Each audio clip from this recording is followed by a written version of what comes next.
Have you ever been in a relationship where you felt like you were constantly trying to keep the peace? You watch what you say, you avoid certain words, you try to keep the other person happy so the relationship doesn't blow up, and somewhere along the way, you start realizing something uncomfortable. You're not actually even being yourself anymore. A lot of people call that love, but most of the time it isn't love, it's need. And confusing those two things quietly destroys a lot of relationships.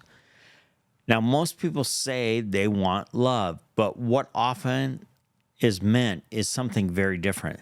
They want someone who feels the emptiness, someone who reassures them, someone who tells them everything is okay. But love and need are not the same thing. When you need someone, you cling to them. When you love them, you choose them. Need says, I can't live without you. Love says, my life is grounded in something deeper, and I still choose you. And until someone understands that difference, they can spend years inside relationships that slowly erode their identity. A lot of people grow up believing love means emotional dependency. They hear things like, if you love me, you would support me. If you love me, you wouldn't question me. If you love me, you would let me go. But real love does not grow through emotional pressure. Real love grows through truth, character, and freedom. Dependency can look romantic at first, but over time, it often turns into insecurity, control, jealousy, and resentment. Because when your emotional stability depends on another person, their behavior controls your peace. If they pull away, you might panic. If they criticize you, you may collapse. If they threaten to leave, you lose your backbone. Now, that isn't love, that's emotional dependency. There was a time in my life when I confused love with need. I thought being a good man meant keeping everyone around me happy. I thought if someone was upset with me, that meant I had failed. So I avoided conflict. I said yes when I should have said no. I tried to keep the peace at all cost. And one day, something uncomfortable hit me. I wasn't actually loving people. I was managing their emotions so they wouldn't reject me. That realization changed the way I understood relationships because fear will never produce a healthy relationship. When someone becomes emotionally dependent on another person, certain patterns appear: fear of abandonment, approval seeking, conflict avoidance, identity confusion. People begin to say things like, I don't even know who I am anymore, because their identity slowly becomes shaped by someone else's reaction. But healthy relationships require something different.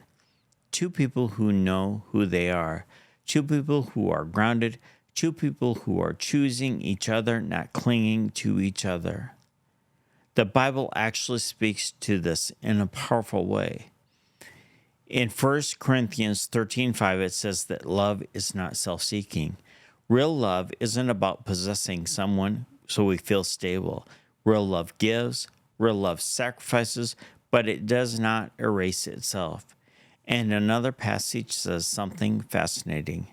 In 1 John 4:18, it says, there is no fear in love, but perfect love drives out fear. Now think about that.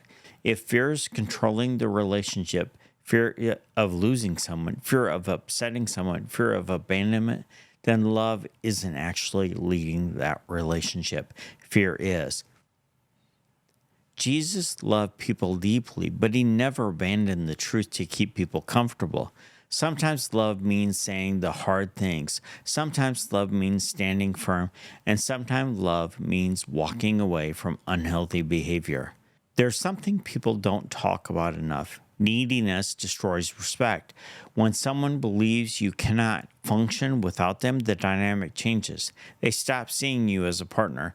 They begin seeing you as someone they must manage. Respect grows when someone knows you are grounded, you are stable, you know who you are, and you are choosing the relationship, not clinging to it. If you recognize some of this in yourself, you're not alone. Many people were never taught the difference, but the shift begins with identity. Instead of asking, how do I keep this person happy?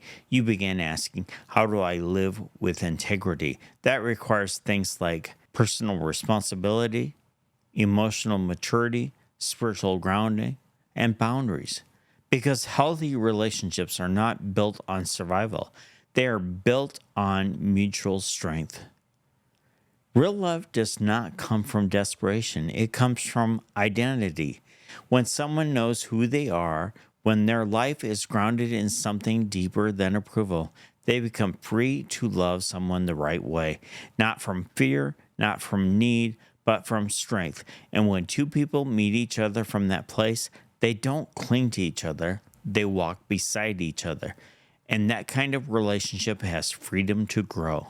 If this video helped you think about relationships in a new way, subscribe to the channel. Each week, we talk about becoming a steady man in a world that often confuses strength with control and love with dependency. And if someone in your life is struggling in a relationship right now, share this video with them.